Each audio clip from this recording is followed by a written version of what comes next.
Hey guys, Tecware Phantom here, and today I will be doing a review of my first mechanical keyboard, the Armaggeddon MKA-3C Psychfalcon. I will include the overview of it, my impression, thoughts, typing experience, and some downsides, which I will find one in this review. So, yeah, let's get right into it. 1, 2, 3, and 4. Count what you have now, don't count what you don't have. First things first, the keyboard itself. Form factor wise, this keyboard is 10 keyless, so you don't get numpad. Plus the total keys for this form factor is 87 keys, rather than 104 or 108 keys on the full-size keyboards. If you prefer using numpad, spend some money for the MKA-3C Psychfalcon instead. It's basically the same as MKA-3C but with number pad. Despite this keyboard doesn't have number pad, it gives you some free space for the mouse movements, like this. In case you want to play some SEO or something like that, that's not virtual reality, that sounds wrong. Design-wise, this keyboard does have a floating key design, so the key switches are exposed on some angles, like, look at this. That's so neato. Floating key designs are so nice. Speaking of floating key design, this keyboard does have a modular design, which we'll get to that later. Armaggeddon says that it has hot swap tag, so that means you can swap out the key switches to something else later down the road. Now onto keycaps. It uses tablet tag keycaps which has this really horrible typeface. Yes, I told you guys, the typeface on the keycaps are so gamery, to be honest. It does even have the ultimate gaming gear pad printed text, as well as the Armaggeddon text logo, also pad printed. Pad printed keycaps are not that great, but yeah. Speaking of gamery typeface, the keycaps are double shot ABS. What basically is this type of keycaps? Typeface on this type of keycaps is basically another piece of plastic, so it should be more durable than pad printed was. But you can change out the keycaps to PBT ones later or something flashy and not gamery, since this keyboard uses Cherry MX style stems. Yup, that's the Cherry MX stem. On the bottom we get rubber pads on the bottom only, not on the top. Kinda shaped to me since it moves around on my desk a little bit. Or move it a little more or somewhat. I don't know. But the flip up feet were rubber tip, which is good. Plus, what are these holes? Are these holes used for draining? Okay, I'm just kidding. It's just the holes to get the liquid out of the PCB. That's a good idea if you accidentally spill things on your keyboard. Lorry, please. Lastly, the lighting. This keyboard does have multicolor LEDs, not even RGB. Get green on this row, teal on the number row, purple on the QWERTY row, pink on the SW row, orange on that row, and red for bottom row. In before people ask me, Can I change color for this keyboard? you can't, unless if you want to change out LEDs, which requires soldering and fiddling just to change from multicolor to white. Speaking of can't change colors on the LEDs, here are some lighting effects and Perky lighting profiles. I'll get to the Perky lighting profiles first.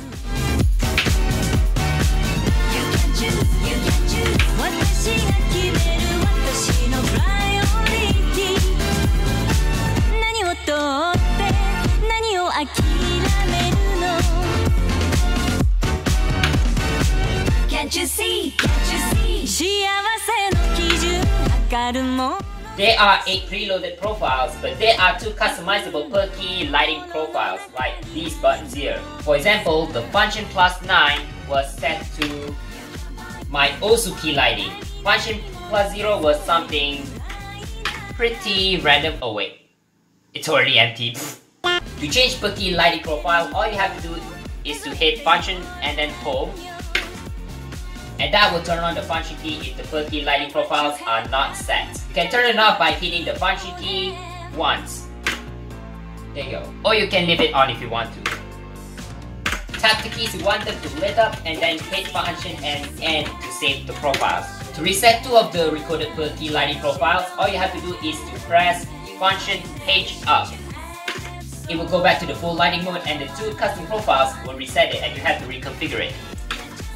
In my case, my Osu Perky lighting profile has been resetted. I hate myself. Now onto lighting effects. First up, full lighting. To change keyboard lighting effects, all you have to do is to hit function and then insert. That will change the effect of the lighting. First up was a reactive effect. The LED on the key will turn on if you type on one key. Hello YouTube.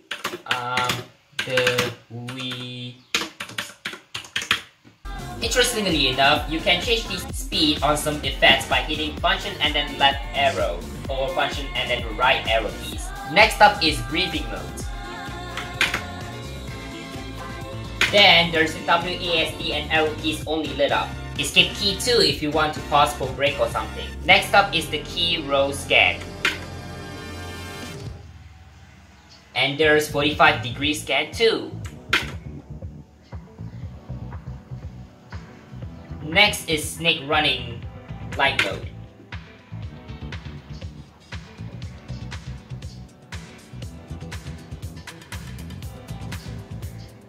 So yeah, that's the effect that you saw first when you first plug in the keyboard. And then there's a wave mode. Lastly, 45 degrees ripple mode. It will run the diagonal lines as you press the key. That's the lighting you get with this keyboard.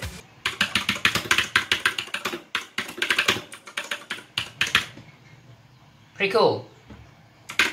The function plus function rows were just multimedia functions, but the function and F12 is something interesting. In case you want to go AFK, you can hit function and F12 to lock the keyboard. If you press keys numerous amount of times, it doesn't do anything. Not even my scripts are modified. To re-enable the keyboard function, hit the function F12 again to re-enable it in case you're back into the PC. And the keyboard should work again. Speaking of functions, let's get onto my first impression of this keyboard. It looks like that it Builds like a tank. When I first unboxed it in my unboxing video of this keyboard, I'm like, holy that's so heavy. The weight of this keyboard is around 976 grams as said in the box. The main reason is that it has a really tough metal backplate. I mean, that's solid. That makes this keyboard really tough. Not even my Wimpy Flex did anything to this keyboard. I think I'm weak at flexing this keyboard.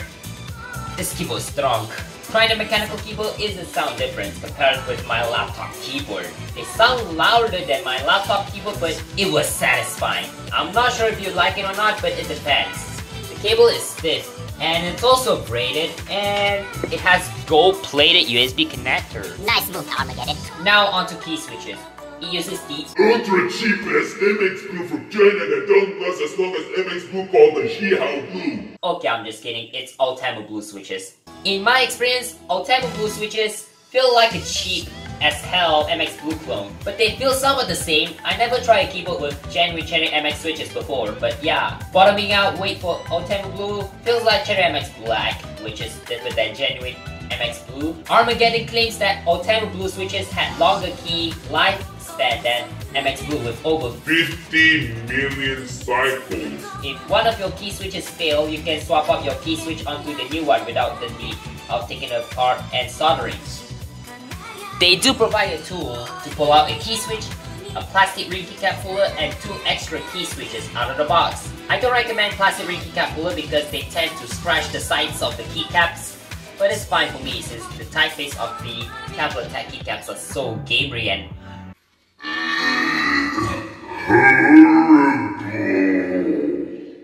if I had bought a new keycap set, I would never use a plastic ring keycap puller ever again if they provide the white keycap puller out of the box. So here is the typing test.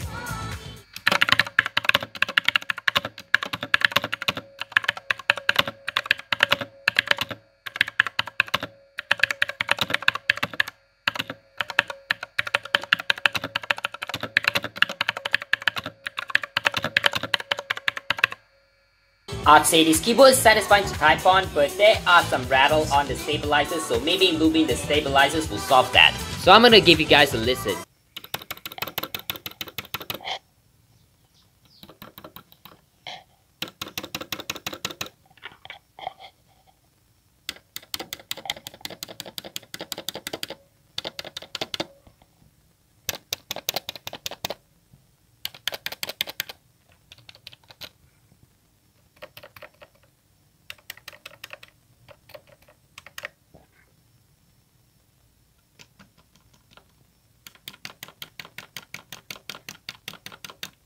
There are some reviews of this keyboard that don't have a teardown of it, so I have to do it myself. There are 12 screws mostly underneath the keycaps. You have to take all the keycaps off and then undo those screws marked here, and the keyboard should open up like that. Don't forget that there's a plug that you have to disconnect under the PCB. Here is the PCB itself, but I am not sure what's the point of having a random capacitor on that. Some solder joints look good, some are not that good, which I'll get to that now. There are some botched solder joints which can be fixed by suck out the solder and then resolder it.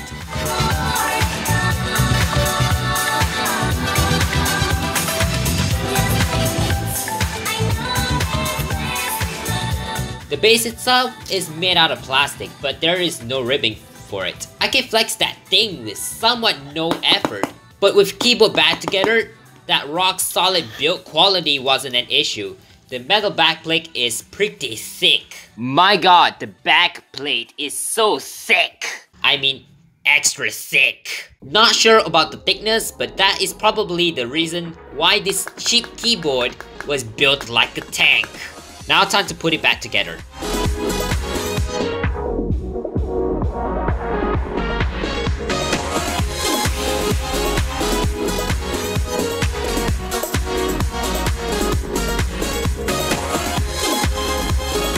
Alright, now to conclude this video, the Armaggeddon MKA-3C was a budget mechanical keyboard for gamers with Ultima Blue switches or Ultimu, whatever you want to pronounce, that is hot swappable with different key switches from other brands. Now on to pros.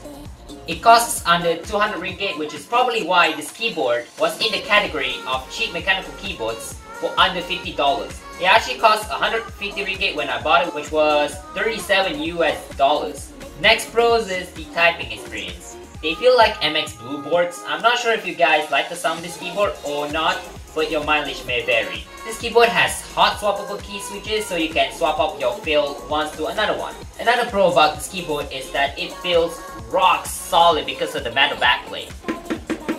As for the cons, the rainbow LEDs are nice to look at, but you cannot change the color on this board because this is not an RGB keyboard. Second con is that the typeface of the keycaps are cringe-worthy. They're made out of double shot ABS, which can shine very easily. Definitely a con, but the pros in this con is that the typeface won't fade away because this is the double shot keycaps. The keycaps can be changed, which is a plus if you're sick with those gamery font. Last con is that the top bits are not rubber tipped, so the board will move around a bit, which can be a deal breaker for most people, including myself, but yeah. At least the flip-up feet will rubber tipped. Anyway guys, what do you think of this keyboard? Let me know in the comments below, and I'd rate this keyboard 7.5 Chinos out of 10 because there are some downsides. Thanks for watching this video. I hope you enjoyed my first mechanical keyboard review. I'm not into reviewing stuff much because I have bad taste really. Be sure to like the video and subscribe for more. Hit the bell icon so you don't miss out on new videos from me. As always, peace out. The Tail Taku signing out.